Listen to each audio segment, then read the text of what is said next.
87 movie draft show. Since I'm not a sports guy, it's always a little perplexing. It's not in my 4. Oh, no. I really like RoboCop. It's not in my 4. RoboCop is like punk rock. It is. It's just not in my 5. Where I was coming from when it came to RoboCop, I was like, I'll give that one to you guys. I literally came from the idea, I'll give it to Roger, I'll give it to Chris. The truth of the matter is, good, bad, or indifferent, Reservoir Dogs didn't really exist before I did it. Heist films had been made. And, you know, there's a whole story about this Hong Kong movie, City on Fire. If you've ever seen City on Fire, it's very, very different from my movie. The section that they say I took, I did take from it, all right? Absolutely, I took from it, all right? But it's a very different movie. They actually talked to the director, Ringo Lam. He goes, wow, Tarantino took the last 10 minutes of my movie, made an entire movie about it. Well, that's a fucking different movie. That's very, very different. The movies that were collecting in my head, for all the movies I saw, I never saw them. I saw a flash of them. I saw a movie that would have a scene. That would be the aesthetic that I was looking for. Or they would play a song in a movie, and that would be the kind of song that I would use, and it would have the kind of feeling that I'd want a song to have in one of my movies. Or a character would be the kind of character that I wanted to do a movie about. Not all the other characters, just one character. You know, but usually, like I said, it was a scene. It was a mood for only a little bit, or a section of the movie. But it was never the whole enchilada. It was never that aesthetic that was in my head. It was never just there. I mean, if it was just there, if 2 or 3 other people were doing it, I might have been a filmmaker because I didn't need to get it out of my head. There's a whole lot of movies you could see. A whole lot of movies you could watch without you. What's the movie that we have never seen because you haven't made it? And make that movie.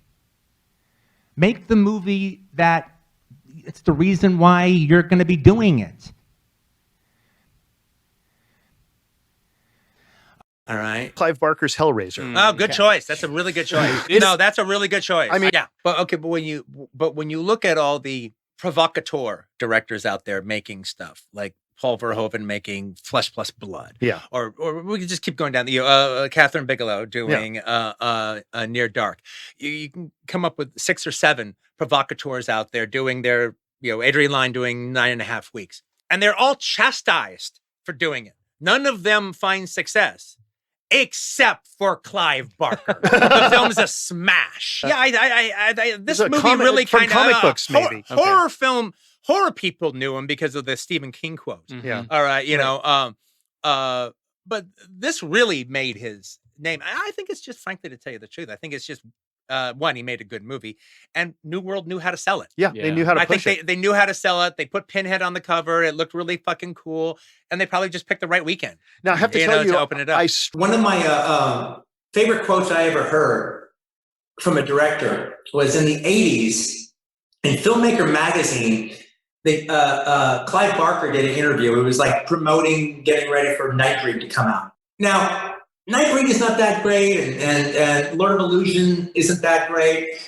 But for 2 seconds, when he came out with Hellraiser, it looked like Clive Barker as a director was going to be the man. And speaking of Sallow, he even said, he goes, one of the things people said about Hellraiser, it seems as if if Hammer made Sallow, it would be Hellraiser. Actually, not the worst person describing Hellraiser. But the thing is, he's doing an interview in Filmmaker magazine, and I thought Hellraiser was damn impressive. But what was impressive about it was, like, 1, it worked as a movie, and 2, it was so incredibly fucked up. I mean, it was, and this is the 80s when nothing was fucked up. It was great that it was that fucked up. And all the S&M imagery in the fucking 80s, my God, it was amazing. And so he was talking about working under the restrictions of trying to make a studio film in the 80s. And he goes, part of it just makes you want to just say, fuck it, I'm out of here, I'll just make movies in Europe. But then, if I do that, and David Lynch does that, and Paul Verhoeven does that, then mediocrity wins. And then he says this line, look, Hellraiser opened up in 800 theaters back when that was a big deal. Mm-hmm. Hellraiser opened up in 800 theaters. That's subversion on a massive level. One of my favorite quotes in movies, and I've tried to live up to that credo ever since. Hollywood Shuffle wears its heart on its sleeve, its issue that it wants to talk about. But if you've got the kind of movie where you can do this sequence, and you can pour all your time and effort into this sequence, and then it's done, and then you can go down for a little bit, and then raise the money to do the next sequence. Well, that's different. That's like if you can do a few short films and you figured out a way to bring your short films together and turn it into a feature. Yeah, well, that's a different thing, though, because now you're not just hanging and trying to tell this one story. You have these little mini movies that you can do, and you actually have the sense of accomplishment when you do them, and then you can pull them together. So, like in the case of Hollywood Shuffle, though, it's like it's got two really good scenes in it. It's got the black acting school, which is really, really terrific. And it's got sneaking in the movies, which is really terrific. And the rest of it is whatever, all right? I don't even think it's a real movie. But those sequences are terrific, and that's all it really needed to be. He had those two great sequences, and the rest of it was fairly inoffensive, and he's a really sweet guy, and so you really like the guy. But those were the two scenes that made you leave the house and go to the movies, and I was happy enough to see those. His real life dealing with it is not real. I mean, it seems like an episode of What's Happening, all right? But the way he deals with that in the black acting school bit is very funny.